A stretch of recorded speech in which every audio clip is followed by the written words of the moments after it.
আসসালামু আলাইকুম আরহামতুল্লাহ। 10 মিনিট মাদ্রাসায় আপনাকে স্বাগতম। আজ আমরা কদরের রজনী গোপন রাখার কারণ সম্পর্কে জানব।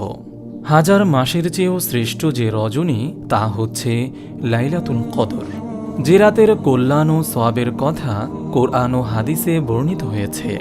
আবু হুরায়রা রাদিয়াল্লাহু তাআলা আনহু থেকে বর্ণিত, নবীজি সাল্লাল্লাহু আলাইহি ওয়াসাল্লাম বলেছেন, যে ব্যক্তি লাইলাতুল কদরে ঈমানের সঙ্গে সওয়াবের আশায় রাত জেগে ইবাদত করে তার পেছনের সব পাপ মোচন করে দেওয়া হয়। আর যে ব্যক্তি ঈমানসহ সওয়াবের আশায় রমজানের সিয়াম পালন করবে তারও অতীতের সব গুনাহ মাফ করা হয়। সহিহ বুখারী হাদিস নম্বর 1901। মহিমান্বিত এ রাতের গুরুত্বের কারণে রাসূল সাল্লাল্লাহু আলাইহি ওয়াসাল্লাম এ রাতের অনুসন্ধান করতে বলেছেন। আয়েশা রাদিয়াল্লাহু তাআলা আনহা থেকে বর্ণিত, রাসূল সাল্লাল্লাহু আলাইহি ওয়াসাল্লাম বলেছেন, তোমরা রমজানের শেষ দশকের বেজোর রাতে লাইলাতুল কদর অনুসন্ধান করো।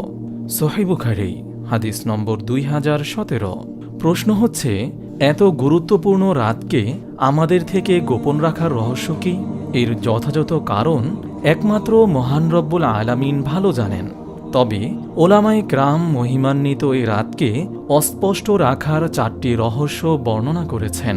তা হল, নম্বর 1, কদরের রাত নির্ধারিত থাকলে অনেক মানুষ এমন হতো যে শুধু ওই রাতেই ইবাদত করত, অন্য রাতে ইবাদতের প্রতি অতটা গুরুত্ব দিত না।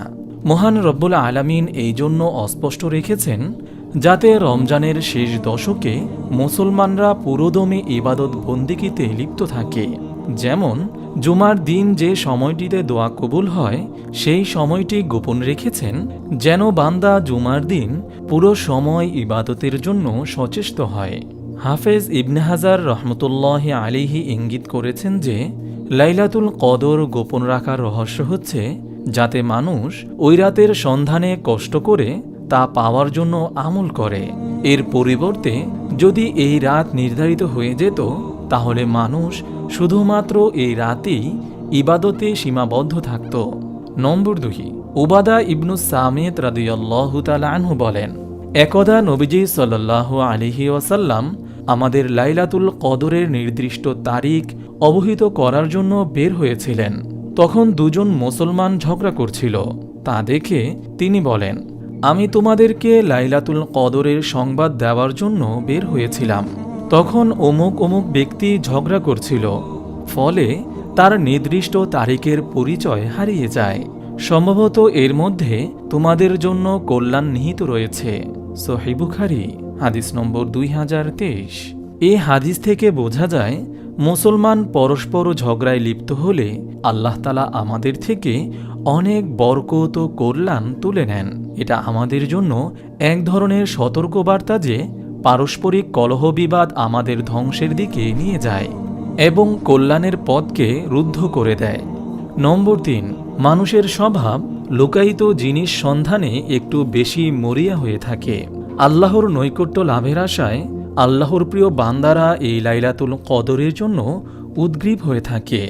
এই রাতে ইবাদত করে তারা এক অন্যরকম স্বাদ অনুভব করে। যারা ইবাদত করে আনন্দ লাভ করে তারা এই লুকানোর মাঝেও তা অনুভব করে থাকে। নম্বর 4, এ রাতে তাকদীর লিপিবদ্ধ হয়, আর তাকদীরের বিষয়টি একমাত্র মহান রব্বুল আলামিনই জানেন।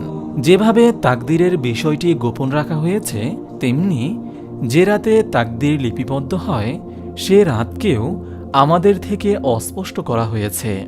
আল্লাহ তাআলা বলেন, নিশ্চয়ই আমি এটা নাজিল করেছি এক বরকতময় রাতে, নিশ্চয়ই আমি সতর্ককারী। ওই রাতে প্রত্যেক চূড়ান্ত সিদ্ধান্ত স্থিরকৃত হয়। সূরা দুখান আয়াত 3-4। মোট কথা, এটা আল্লাহ তাআলার হিকমত যে এত দামি ও গুরুত্বপূর্ণ একটি নিয়ামত যদি বিনা পরিশ্রমে হাতের নাগালে রেখে দিতেন তাহলে হয়তো এর যথাযথ মূল্যায়ন হতো না। এজন্য বলেছেন যে এই নিয়ামত অর্জনের জন্য সাধনা করো। আল্লাহর কাছে এই সাধনা অনেক প্রিয়। তাই আমাদের কর্তব্য রমজানের শেষ দশকে আল্লাহর ইবাদতে নিজেকে মশগুল রাখা। মহান রব্বুল আলামিন আমাদের সবাইকে এই রাতকে পাওয়ার জন্য 29 তারিখেও অধিক হারে ইবাদত করার তৌফিক দান করুন, আমিন। আপনি যদি এরকম ভিডিও আরও পেতে চান তাহলে এই চ্যানেলটি সাবস্ক্রাইব করে পাশে রাখা বেল আইকনটি অন করে দিন।